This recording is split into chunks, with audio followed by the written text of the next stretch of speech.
Welcome to my hammer restoration video. Stick around. Make sure you you see how this restoration almost killed me. It's a fun one. But before we get going too far, if you haven't already, hit that subscribe button. I'll be making more videos in the future, and I don't want you guys to miss out.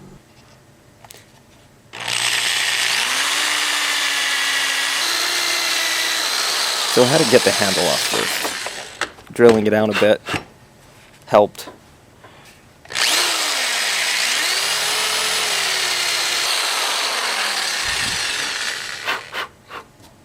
This stuff was kind of nasty. I should have probably worn a mask. You can see a little bit, some of the smoke coming up. But that's not what was going to kill me.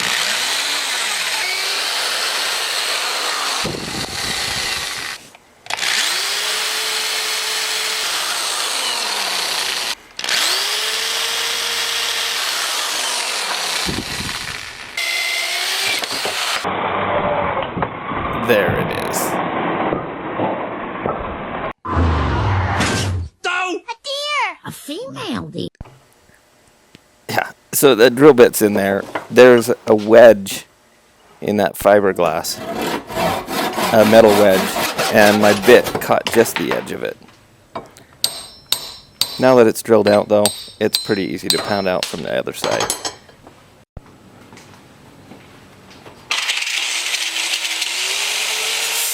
I debated on what I wanted to do here, whether I just wanted to clean it up lightly, but as I got going I decided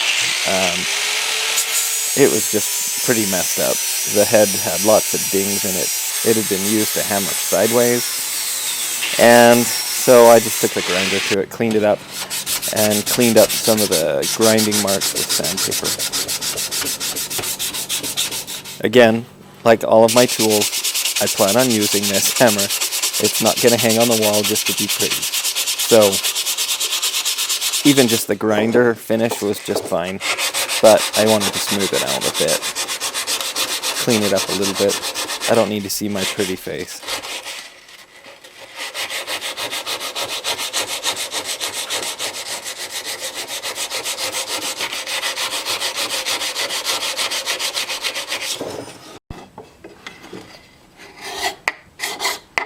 The handle I picked up is a nice hickory handle. Grain orientation's great. I scraped it first to get the varnish off that they have on the store. If you ever buy a handle like this, that's one of the first things you'll want to do. The varnish finish is useless.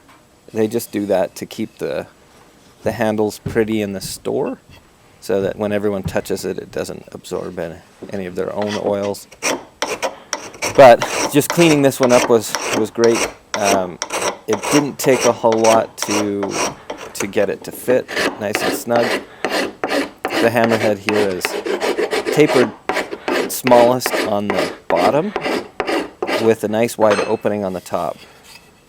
And so there was lots of room at the top. It was a matter of just getting it fit in the bottom hole. The hammer's made to have wedges both directions, one in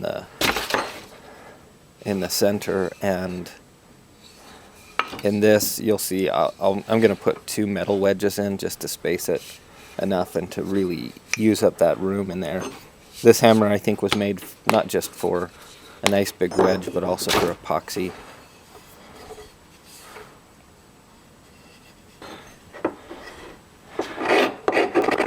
It just took a couple fittings to get it all the way. A great way to test fit and to adjust for the fit of any kind of head for a hammer or an axe is to fit it a few times, and then that fitting kind of shows you where you need to clear off some of the material to be able to make the fit just as tight as you can. And really, on this hammer, I don't want the head wiggling around. I don't want a loose head.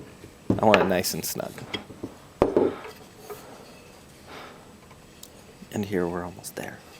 Almost there.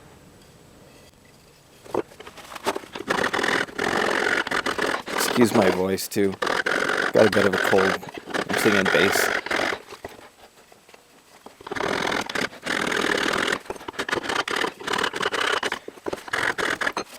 I love my 4-way rasp.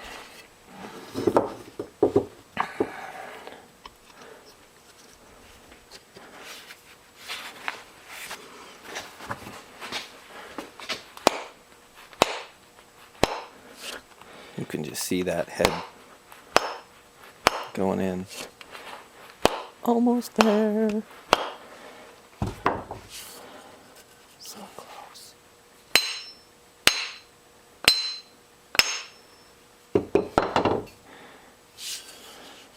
I'm breathing heavy. Right by the camera.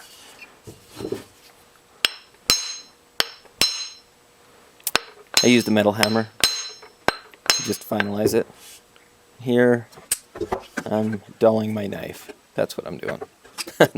I'm cutting off the little shavings that have been pushed down from the hammer. Head being set on the haft. Just cleaning it up a little bit.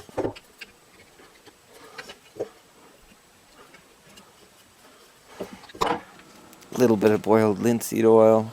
I know I'm being bad here. I don't have gloves on. But I love the smell of boiled linseed oil. Even on my fingers. So just setting the wedge, making sure that it's in there good, centered, ready to go. Now this will push out the sides of the handle into this top wedge. It's tapered quite a bit. I mean, there was a lot of room up there. Because this is a hammer that I'll be using to pull nails out, I want this flush. I don't want it coming out proud at all. So, getting it nice and flush with my coping saw. I can follow the edge of that hammerhead without really doing too much. I like to use the coping saw as opposed to something larger. So setting this first wedge, you can actually see as I get it in there, it cracked as it pushed the wood apart to fill that hole. I put the second one in just so it's nice and snug. That one, because it was already pretty tight, didn't chip at all. Again, I'm being bad. Using my hands to put the boiled linseed oil on. Putting a nice coat. Here you can see a little before. Ugly. Nasty hammer. $3 at the thrift store.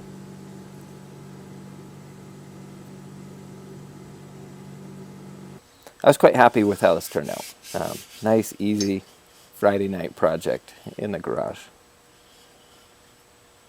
If you haven't already, don't forget to like and subscribe. Tell me what you think in the comments, what you would have done differently. And remember, give those old things new life. Ciao.